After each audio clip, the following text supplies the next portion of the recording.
கொழும்பு பண்டாரநாயக்க சர்வதேச மாநாட்டு மண்டபத்தில் 19ஆம் திகதி நடைபெற்ற அகில இலங்கை ஜம்மியத்துல் உலமாவின் நூற்றாண்டு நிறைவு விழாவில் ஜனாதிபதி ரணில் விக்ரமசிங்க உரையாற்றிய போது The ACJU now is commemorating its 100th year, the centenary. You must remember the start in 1922 when the world was undergoing a vast transformation after World War I, which included the abolition of the Caliphate. And there was in India a big movement to restore the Caliphate. But in Sri Lanka, you also formed the ACJU at the same time as to what was going to be the center of Muslim thought and of theology, which was the debate that has gone on. So today, you are still faced with some of the issues that were there that time. Firstly, we are in a different world where there are about 150 nations that were not there in 1922. We are in a different century with the development on science and technology. முதலாவது உலக யுத்தத்திற்கு பின்னர் உலகம் மிக பெரிய மாற்றத்திற்கு முகம் கொடுத்து வந்த காலகட்டமே 1922ஆம் ஆண்டாகும். அக்கால பகுதியில் கலீஃபா ஆட்சி முறையை ஒழிக்கும் நடைமுறையும் உள்ளடக்கப்பட்டிருந்தது. கலீஃபா ஆட்சி முறையை இல்லாதொழிப்பதற்கு இந்தியா மிகப்பெரிய இணக்கம் ஒன்றை கொண்டிருந்தது. ஆனால் இலங்கையின் அதே கால பகுதியில் தான் முஸ்லிம்களின் எண்ணங்களில் மையமாக செயற்படும் உலமா சபை எனும் அமைப்பு ஸ்தாபிக்கப்பட்டது. எனினும் அப்போதிருந்த சில பிரச்சனைகளுக்கு நாம் இன்றும் முகம் கொடுக்க நேரிட்டுள்ளது. நாம் இப்போது வித்தியாசமானதொரு உலகத்தில் வசிக்கின்றோம். 1922ஆம் ஆண்டில் 150 நாடுகளும் அப்போது இருக்கவில்லை. நாம் புதிய நூற்றாண்டில் வசிக்கின்றோம். விஞ்ஞான தொழில்நுட்ப அபிவிருத்தி, அரசியல் உரிமைகளின் முன்னேற்றம் என்ற இந்த பின்னணியில் நாம் இலங்கை முஸ்லிம்களின் எதிர்காலத்தை பார்க்க வேண்டும்.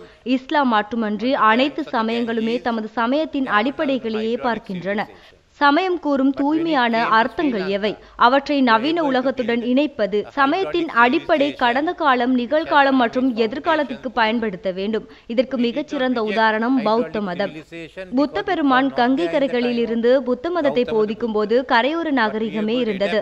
எனினும் அது இலங்கைக்கு கொண்டு வரப்பட்ட போது பௌத்த சமயத்தில் ஓரளவு அடிப்படை கொண்டிருந்த கரையோர நாகரிகத்தை கட்டியெழுப்ப எம்மால் முடிந்தது. அது கௌதம புத்தருடைய காலத்தில் இல்லை என்பதற்காக நாம் இந்த நாகரிகத்தை நிராகரிக்கவில்லை. எனினும் எம்மால் அந்த நாகரிகத்தை ஏற்றுக்கொள்ள முடிந்தது. அதே போன்றே நாம் அனைவரும் நிகழ்காலத்தில் வாழ்ந்து கொண்டே எதிர்காலத்தை பார்க்க வேண்டும். எமது சமயத்தின் அடிப்படையை பார்ப்பதற்கு கடந்த காலம் எமக்கு உதவியாக அமையும். எந்த ஒரு சமயமும் வெறுப்பு சமயம் அல்ல. அது வெறுப்பு சமயமாக இருக்கவும் முடியாது. அது நிச்சயமாக இரக்கமானதாகவே இருக்க வேண்டும். மோசஸுக்கு அங்கீகாரம் வழங்கிய, கிறிஸ்துவுக்கு அங்கீகாரம் வழங்கிய, நபிகள் நாயகத்திற்கு அங்கீகாரம் வழங்கிய சமயம் வெறுப்பு சமயம் என்ற அர்த்தத்தை கொள்ளாது. இது அன்பை அடிப்படையாக கொண்டதொரு சமயமாகும். இஸ்லாமும் முகமது நபியும் அதனையே தொடர்ந்து முன்னெடுத்துச் சென்றனர். எனவே நாம் எந்த ஒரு சமயத்தையும் வெறுப்பு சமயமாக மாற்றக்கூடாது. எனினும் அதன் அடிப்படையை பாருங்கள். நாம் எவ்வாறு ஒன்றாக வாழ்வது? நாம் எவ்வாறு பிற சமயத்தையும் பிறரையும் பார்ப்பது? ஒவ்வொரு சமயமும் தமது சமயத்தை பற்றி அனைவருக்கும் போதிக்க வேண்டும். ஆஸ்திகனுக்கும் நாஸ்திகனுக்கும் சேர்த்தே சொல்கின்றேன். நாஸ்திகனுக்கு போதிப்பதால் அவர்கள் எந்த ஒரு சமயத்தினதும் எதிரிகள் ஆகிவிட மாட்டார்கள். சமயங்களும் பாரிய பிணக்குகளுக்கு முகம் கொடுத்து செல்கின்றன. இஸ்லாத்தில் மட்டுமல்ல, எதிர்காலம் என்றால் என்ன என்பது தொடர்பில் இஸ்லாத்திலும் பாரிய விவாதங்களும் கலந்துரையாடல்களும் இடம்பெற்று வருகின்றன. ஏனைய சமயங்களிலும் இந்த நிலைமை காணப்படுகின்றது. நீங்கள் கத்தோலிக்க தேவாலயங்களை எடுத்து பார்த்தால் அங்கே அருட்தந்தையின் போதனைகள் கத்தோலிக்க தேவாலயத்தில் உள்ள பழமை வாய்ந்த உறுப்பினர்களால் பெரிதும் சவால்களுக்கு உள்ளாக்கப்பட்டுள்ளது. அதே நேரம் இங்கிலாந்தில் உள்ள தேவாலயங்களில் தற்போது ஆண் ஓரின சேர்க்கை திருமணங்களை அங்கீகரிப்பதா, அதனை எவ்வாறு நடத்துவது போன்ற விவாதங்கள் இடம்பெற்று வருகின்றன. Similarly, you find the Church of England today undergoing that debate on whether to recognize, how to treat gay marriages. So all religions have issues, whether it's Hinduism, in Buddhism we are discussing what it is. So we are all அனைத்து undergoing that. சமயங்களிலும் But we பிரச்சனைகள் must not உள்ளன. depart from அது our Hindu basic சமயமாக இருந்தாலும் சரி, பௌத்த சமயமாக இருந்தாலும் சரி, அவை என்ன என்பது பற்றியே நாம் கலந்துரையாடி வருகின்றோம். எனவே நாம் அனைவரும் அதற்கு முகம் கொடுத்துள்ளோம். எனினும் நாம் எமது அடிப்படை கொள்கையிலிருந்து விலகக்கூடாது. எனவே அது வெறுப்புக்குரிய சமயமாகாது, அது அன்பு செலுத்த வேண்டிய சமயமாகும். சமயத்தின் ஆகக்கூடிய நோக்கம் எங்கே முடிவடையும் என்பதை எவ்வாறு கண்டறிவது? எனவே இஸ்லாம், பௌத்தம், இந்து மற்றும் கிறிஸ்தவம் ஆகிய சமயங்களை சேர்ந்த நாம் அனைவரும் நமது சமயத்தின் அடிப்படைகளை தேடும் கொள்கைகளில் குறியாக இருக்க வேண்டும். சமயம் வர்த்தகமயமாக்கப்பட்டிருப்பதாக நாம் உணர்கின்றோம். யுத்தங்களும் உருவாகவும் சமயங்கள் காரணமாக பயன்படுத்தப்பட்டுள்ளது. இரண்டாவதாக, சமயம் தனக்குத்தானே ஏற்றுக்கொள்வதுடன் நவீனத்திற்கு வழிகாட்ட வேண்டும். Islam must go back to Saudi Arabia at the time of the birth of the Prophet. Then what do you say to the golden age of Islamic civilization, which had Baghdad at its capital? Look at all the contribution it has made to us. இஸ்லாமானது நபிகள் பிறந்த அரேபியாவிற்கே செல்ல வேண்டும் என்று கூறுபவர்களுக்கு நீங்கள் என்ன கூற விரும்புகிறீர்கள்? இஸ்லாமிய நாகரிகத்தின் பொற்காலம் பக்தாத்தை தலைநகரமாக கொண்டிருந்தது. அது வானியல், மருத்துவம் என எம்மீது ஏற்படுத்தியுள்ள செல்வாக்கை பாருங்கள். ஸ்பெயினில் உள்ள ஐபீரியன் குடா நாட்டில் முஸ்லிம்கள் ராஜ்யங்களை பாருங்கள். அவையே இன்று ஐரோப்பாவாக வளர்ச்சி அடைந்துள்ளன. நாம் அவற்றை பற்றி பேசுகின்றோம். உஸ்மானிய சாம்ராஜ்யத்தில் உள்ள சுலைமான் நபியை பாருங்கள். எமது பிராந்தியத்தில் கூட அக்பர் பேரரசர் பிராந்தியங்களை ஒன்றிணைக்க முயற்சி செய்தார். அவர் 2 சமுத்திரங்களின் சங்கமம் பற்றி பேசிய தனது பேரனின் கருத்தியலை பின்தொடர்ந்தார். அதனையே நாம் இப்போது இந்து பசிபிக் என்று அழைக்கின்றோம். எனினும் அவர் அதை பற்றி கூறவில்லை. இளவரசர் கூறிய 2 சமுத்திரங்களின் சங்கமம் என்பது அக்கால பகுதிக்குரிய இந்து மற்றும் இஸ்லாம் சமயங்களின் சங்கமத்தையே குறிக்கின்றது. எனினும் நாளடைவில் அவர் கூறியது புவிசார் அரசியல் அடிப்படையில் மாற்றப்பட்டதுடன் அது மோதலுக்கு காரணமாகவே அமைந்தது. அதுவே சாராம்சம் என்பதாகும். நீங்கள் நவீனத்தை ஏற்றுக்கொண்டு முன்னேறி செல்ல போகின்றீர்களா? சமயங்கள் அதனை செய்ய வேண்டும். அதில் மாற்றம் செய்வதற்கு எதுவும் இல்லை. சமயத்தில் கூறப்பட்டுள்ளதை நீங்கள் ஏற்றுக்கொள்ள வேண்டும். Even in religion, even in Islam, it started in Arabia, but the largest numbers are in South Asia and Southeast Asia. In Indonesia, in Pakistan, in India, அரேபியாவில் ஆரம்பமானாலும் பெரும் எண்ணிக்கையானவர்கள் தெற்காசியா மற்றும் தென்கிழக்காசியாவிலேயே உள்ளனர். இந்தோனேஷியா, பாகிஸ்தான், இந்தியா மற்றும் பங்களாதேஷ் மட்டுமின்றி சஹாராவின் தெற்கு பகுதியிலும் பெரும் எண்ணிக்கையானவர்கள் இருக்கின்றனர். அடுத்ததாக கிழக்கே அமெரிக்காவிலும் அதிகமானவர்கள் இருக்கின்றனர். எனினும் தற்போது அவர்களிடையே வேறுபாடுகள் மற்றும் மோதல்கள் இடம்பெற்று வருவதை என்னால் அவதானிக்க முடிகின்றது. Subcontinent, Muslims, Hindus, Buddhists. And then what do you get? You get the Muslims, Hindus, Buddhists who are now accepted the Western civilization. And the best example. இந்திய உபகண்டத்தில் வாழும் இந்துக்கள், பௌத்தர்கள் மற்றும் முஸ்லிம்கள் அனைவரும் தற்போது மேலத்தைய நாகரிகத்தையே ஏற்றுக்கொண்டுள்ளனர். இதற்கு மிகச்சிறந்த உதாரணம், பிரித்தானிய பிரதமராக இந்து சமயத்தை சேர்ந்த ஒருவரும் மேயராக முஸ்லிம் ஒருவருமே உள்ளனர்.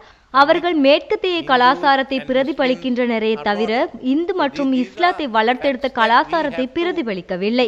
அது போன்ற விடயங்களை நாம் இன்று கையாள்வதுடன் What is the modern state? Where are we going? We have to remember in Turkey that Kemal Atatürk's modernization. நவீனம் என்றால் என்ன, நவீன நிலை என்பது என்ன, நாம் எங்கே செல்கின்றோம் என்பதை நாம் கவனத்தில் கொள்ள வேண்டும். எனவே நவீனமயமாதல் என்பது முக்கியம். President Sukarno got together 400 islands and formed Indonesia, keeping in mind the achievements of Borobudur and the Ramayana. So are you going to reject all that? We have to accept this and go ahead. So modernity is important, and in Sri Lanka I would say இலங்கையில் முஸ்லிம்களுக்கிடையே நவீன சிந்தனையை ஏற்படுத்தும் நிலையங்களை உருவாக்க வேண்டும் என்றே நான் கூறுவேன். The best would be the universities that we have established in the majority Muslim areas of southeast or the southeastern area, and I am happy that Madam Ashraf got a plaque for her own achievements. As a woman she must get it, but I must also acknowledge அதற்கு மிகச் சிறந்த இடம் தென்கிழக்கே ஸ்தாபிக்கப்பட்டுள்ள பல்கலைக்கழகமாகும். இன்று திருமதி அஷ்ரப் அவரது சாதனைக்காக கௌரவிக்கப்பட்டார். பெண் என்ற வகையில் அது அவருக்கு உரித்தானதாகும். இச்சந்தர்ப்பத்தில் பல்கலைக்கழகத்தை ஸ்தாபித்தமைக்காக மறைந்த முன்னாள் அமைச்சர் அஷ்ரப் அவர்களையும் நினைவில் கொள்ள வேண்டும். இது நவீன சிந்தனைகளை கொண்ட நவீன பல்கலைக்கழகமாக இருக்க வேண்டும். அப்போது அரசாங்கத்தின் ஆதரவும் அவர்களுக்கு கிடைக்கும். Modern university with all thoughts. Do you want to have a modern university which the government will back? If you try to confine it only to the Muslims, you might suffer the same fate as the Buddhist and Pali university. So keep that in mind. எனினும் நீங்கள் அதனை முஸ்லிம்களுக்கு மட்டும் பயன்படுத்த நினைத்தால் பௌத்த மற்றும் folic பல்கலைக்கழகத்திற்கூடாகவும் நீங்கள் இதே விளைவை சந்திக்க நேரிடும் என்பதை நினைவில் வைத்துக் கொள்ளுங்கள். So modernity is in essence எனவே நவீனம் எனும் சாராம்சத்தையே நாம் ஏற்றுக்கொண்டு முன்னோக்கி செல்ல வேண்டும். I see even here the Muslim community is undergoing those changes, discussing those changes. The MMDA is one of the main issues. A dispute that goes on in a very civilized manner. Those who are for it, against it, who argue on monogamous, or whether you could have pluralistic marriages, that I am not going to interfere. That's a matter for the Muslim community. But one I must say, don't go back to the, don't indulge in any activity that is harmful to the Muslims. இங்கே கூட முஸ்லிம்கள் மாற்றங்களுக்கு முகம் கொடுத்திருப்பதையும் அது பற்றி கலந்துரையாடுவதையும் என்னால் பார்க்க முடிந்தது. அந்த வகையில் முஸ்லிம் விவாக ரத்து சட்டம் பிரதான விடயமாக உள்ளது. அது மிகவும் நாகரிகமான முறையில் எடுத்துச் செல்லப்படுகின்றது. அது முஸ்லிம் சமூகத்தினருடன் சம்பந்தப்பட்ட விடயம் என்பதால் அதில் நான் தலையிட விரும்பவில்லை. எனினும் முஸ்லிம்களுக்கு பாதிப்பை ஏற்படுத்தும் எந்த ஒரு விடயத்திலும் முன்னெடுக்காதீர்கள் என நான் கேட்டுக்கொள்கின்றேன். I saw the other day some Muslim children demonstrating on the MMDA. That is not on. But that is really violating the law about the care of children. If the adults want to demonstrate, that's another matter. But not children. That they should be kept out of it. Now that's a really negative assessment of the Muslims. Don't allow that. That's all that I have to say. அன்றொரு நாள் முஸ்லிம் விவாக ரத்து சட்டத்திற்கு எதிராக சிறுவர்கள் ஆர்ப்பாட்டம் செய்வதை கண்டேன். அது முறையானதல்ல. அது சிறுவர் பராமரிப்பை மீறும் வன்முறையாகும். வளர்ந்தவர்கள் அதனை செய்வது வேறு விடயம். ஆனால் கண்டிப்பாக சிறுவர்கள் அல்ல. அது முஸ்லிம்கள் பற்றிய மறைமுகமான மதிப்பீட்டை கொடுக்கும். எனவே அவர்களை அனுமதிக்காதீர்கள். அது மட்டுமே எனக்கு கூற வேண்டியுள்ளது. Now you have done your 100th year. We are facing our 75th year. After most of our time has been spent in fighting each other. I think now is the time for reconciliation and Sahajivani. தற்போது நீங்கள் 100வது ஆண்டை பூர்த்தி செய்துள்ளீர்கள். நாமும் 75வது ஆண்டை பூர்த்தி செய்ய உள்ளோம். எமது அதிகப்படியான நேரம் ஒருவருடன் ஒருவர் சண்டையிடுவதிலேயே கழிந்துள்ளது. எனினும் தற்போது நல்லிணக்கத்திற்கான நேரமாகும். So we started by talking to the Tamils, the Sri Lankan Tamils, to look at what are the issues, how do we move towards reconciliation. And that first step has been taken and we are meeting the party leaders again. We've made lot of progress in the discussions. எனவே தான் நாம் தமிழர்களுடன் பேச்சுவார்த்தை நடத்த ஆரம்பித்துள்ளோம். அதாவது இலங்கை தமிழர்களின் பிரச்சனைகளை அவர்கள் எவ்வாறு நல்லிணக்கத்திற்கு பங்களிக்கப் போகின்றார்கள் என்பது பற்றி நாம் ஆராய்ந்தோம். முதற்படி முன்னெடுக்கப்பட்டுள்ளது. நாம் மீண்டும் கட்சி தலைவர்களை சந்திக்க உள்ளோம். இந்த கலந்துரையாடல் மூலமாக நாம் பல முன்னேற்றகரமான செயற்பாடுகளை முன்னெடுத்துள்ளோம். மலையக தமிழர்களை சமூகத்துடன் ஒன்றிணைப்பது தொடர்பிலும் நாம் கவனம் செலுத்துவோம். அவர்கள் தாமதித்து வந்தாலும் அவர்களை சமூகத்துடன் நாம் ஒன்றிணைக்க வேண்டும். எமது சமூகத்தில் காலம் தாமதித்து பல இனங்களும் சமயங்களும் ஒன்றிணைக்கப்பட்டாலும் அவர்கள் அதற்குரிய பலனை அனுபவிக்கவில்லை. எனவே அவர்களும் முழுமையாக ஒன்றிணைக்கப்பட வேண்டும். And the third one is I want to have a discussion also. We must all have a discussion with the Muslim community of the problems you all face. What are the issues you face now? I think one of the good examples, you take 2018, the Digana riots, we have to talk about it. And you have to talk about 2019, the Easter bombs, all those have to be taken. What led to this? What are the issues? The issues that the Muslims in Colombo face are quite different from the issues that are faced by Muslims southeast of Sri Lanka or the Mana Muslims. மூன்றாவதாக முஸ்லிம் இனத்தவர்கள் எதிர்நோக்கும் பிரச்சினைகள் குறித்து எனக்கு கலந்துரையாட வேண்டும். 2018 ஆண்டின் திகன கலவரம், 2019 ஆண்டின் உயிர்த்த ஞாயிறு தாக்குதல் போன்ற தொடர்பிலும் எனக்கு கலந்துரையாடப்படுவதுடன் அதற்கு காரணமாக அமைந்த விடயங்கள் தொடர்பிலும் நாம் பேச வேண்டும். கொழும்பு முஸ்லிம்கள் எதிர்நோக்கும் பிரச்சனையிலும் முற்றிலும் வேறுபட்ட பிரச்சனைகளையே இலங்கையின் தென்கிழக்கு பகுதியில் உள்ள முஸ்லிம்களும் மன்னார் முஸ்லிம்களும் எதிர்நோக்குகின்றனர். And how does it relate to what we are talking about, the Tamils, Hill Country Tamils, Sri Lankan Tamils and the Sinhalese? So let us discuss those. Come up with your grievances, the social backwardness that you feel. There are so many issues. இலங்கை தமிழர்கள், மலையக தமிழர்கள், சிங்களவர்கள் போன்று இவர்களிடமும் பேச்சுவார்த்தை நடத்தி அவர்கள் எதிர்கொண்டுள்ள துன்பங்கள், சமூக பின்னடைவுகள் உள்ளிட்ட விடயங்களை வெளிக்கொணர வேண்டும். இது நல்லிணக்கம் தொடர்பான மூன்றாம் கட்ட நடவடிக்கையாக அமையும். அதேபோன்று சிங்களவர்களுடனும் நாம் பேச்சுவார்த்தை நடத்தவுள்ளோம். அதில் பல குழுக்கள் உள்ளனர். சிலர் சாதி அடிப்படையில் ஒதுக்கப்பட்டுள்ளனர். மேலும் பலரை சமூகம் ஏற்றுக்கொள்வதில்லை. இதுபோன்ற நீண்டகால பிரச்சனைகளுக்கு தீர்வு காண்பதற்காகவே எனக்கு சமூக நீதி ஆணைக்குழு ஒன்றை ஸ்தாபிக்க வேண்டிய தேவை ஏற்பட்டுள்ளது. எனவே ஏனைய முஸ்லிம் குழுக்களுடன் கலந்துரையாடி அவர்களுக்குள்ள பிரச்சனைகளை எமது மூன்றாம் கட்ட சந்திப்பின் போது எமக்கு அறிய தருமாறு நான் அகில இலங்கை ஜமியத்துல் உலமா சபையை கேட்டுக்கொள்கின்றேன். ஒவ்வொருவருக்கும் தனித்தனி பிரச்சனைகள் இருப்பதன் காரணமாகவே அவர்களுக்கு முன்னுரிமை அளிக்கும் நோக்கில் நாம் அனைவரையும் ஒன்றாக இணைத்து பேச்சுவார்த்தை நடத்தவில்லை. எனவே பிரச்சனைகளை கட்டம் கட்டமாக தீர்ப்போம்.